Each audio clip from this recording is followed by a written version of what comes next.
Hey YouTube, this is Orion making another vid. If you like my content, please consider hitting the like button and also please consider subscribing as it is very much appreciated. This is my overview of the Condor Nessmuk knife. The Condor Nessmuk knife is a Nessmuk pattern single edge bushcraft knife featuring a full tang. Has a bead blasted finish.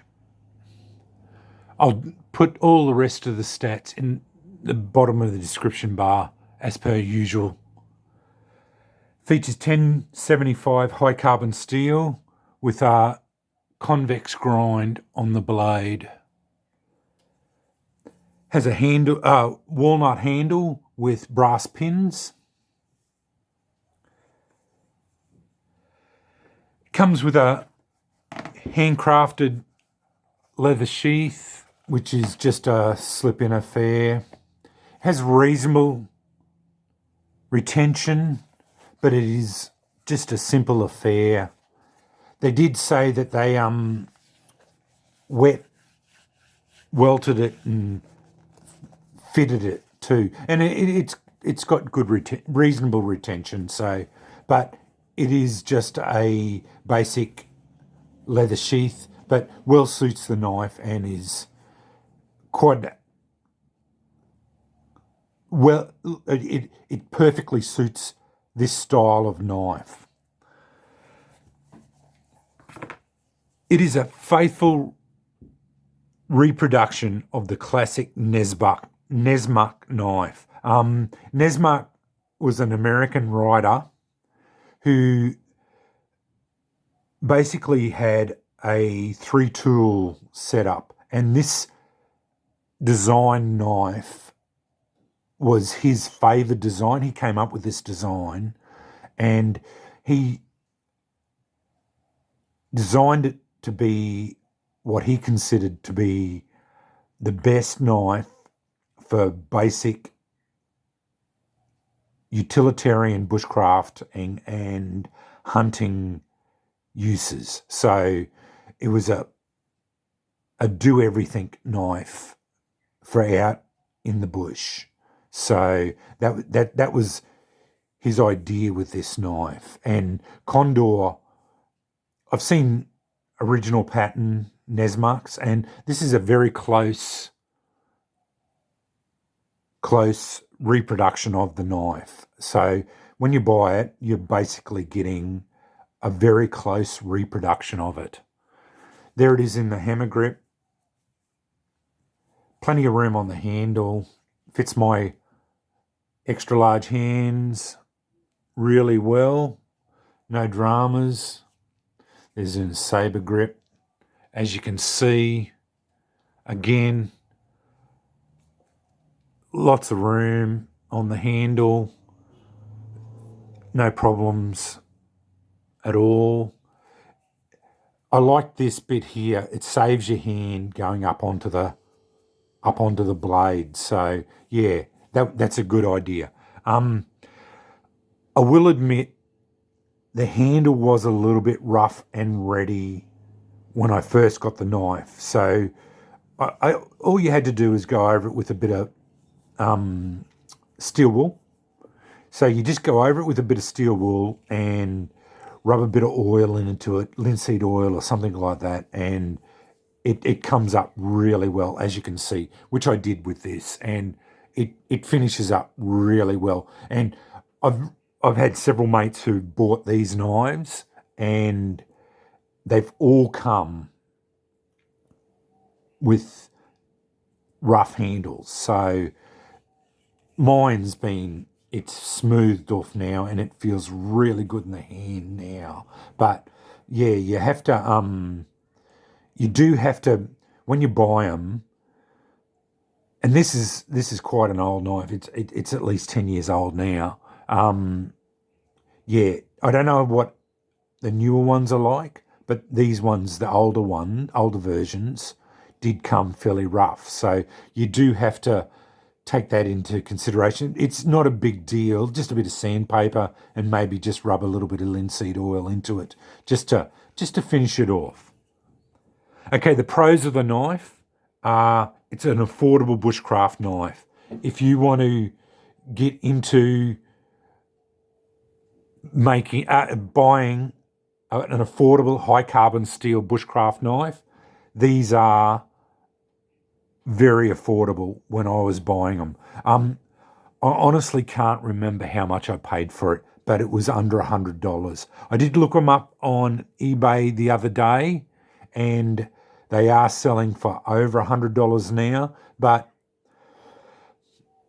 even at the $100 odd, I think it was $120, $130 mark, I'm not exactly sure. They are still a decent quality, high carbon steel, quality knife. So they are an affordable bushcrafting knife, and that's exactly what they are aimed at. Like that's their niche. They're a utility bushcrafting knife, and they're a classic design. That's the other pro. Like the Nessmuk was designed as a classic.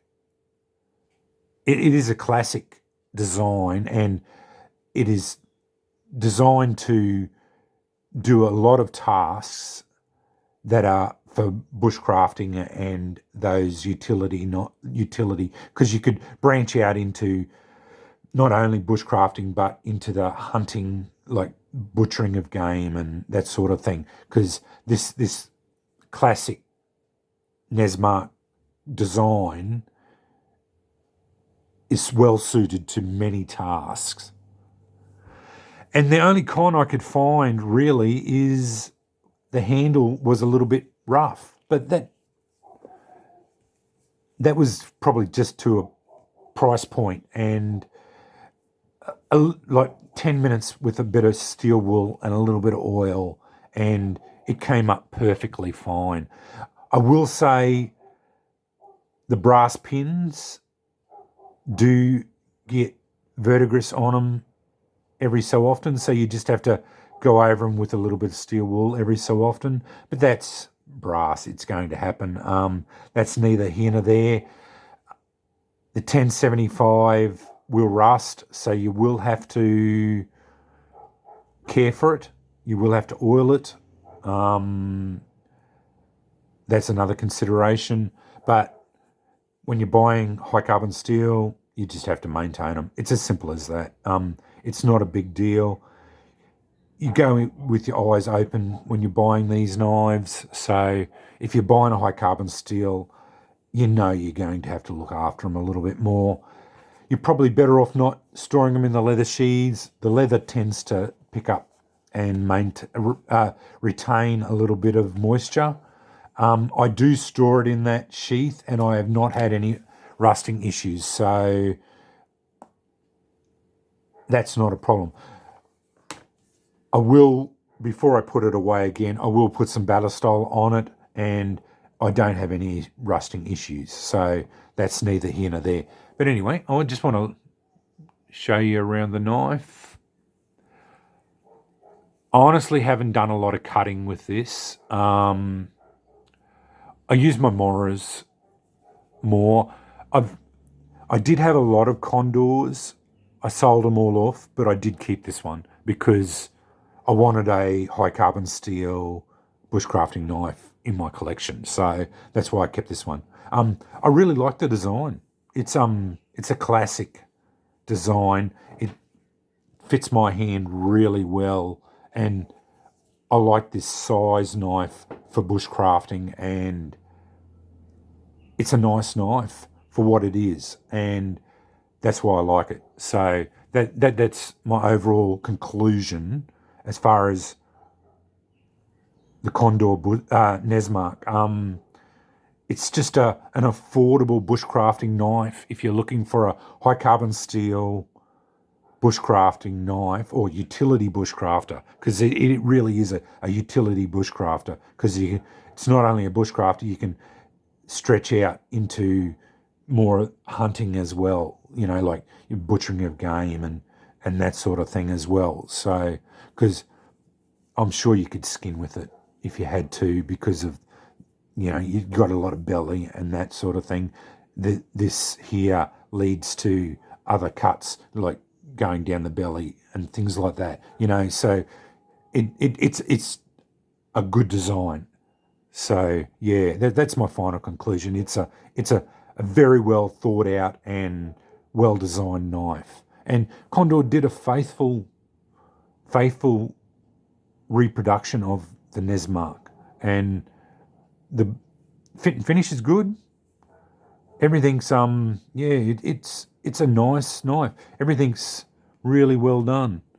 Showing you around the knife.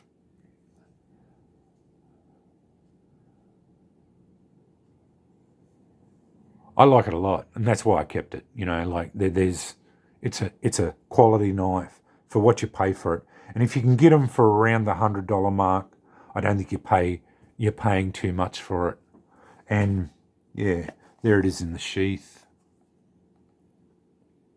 And it's not a big knife. So if you're in Australia and you have that on your belt around a campsite, you're not going to scare people with it. Like especially if you pull it out, and it's not a big knife to do things with. So yeah, people aren't going to be intimidated by it or anything like that. So that's another plus as well. But anyway, that's my overview of the Condor Nessmuk. Thanks for watching.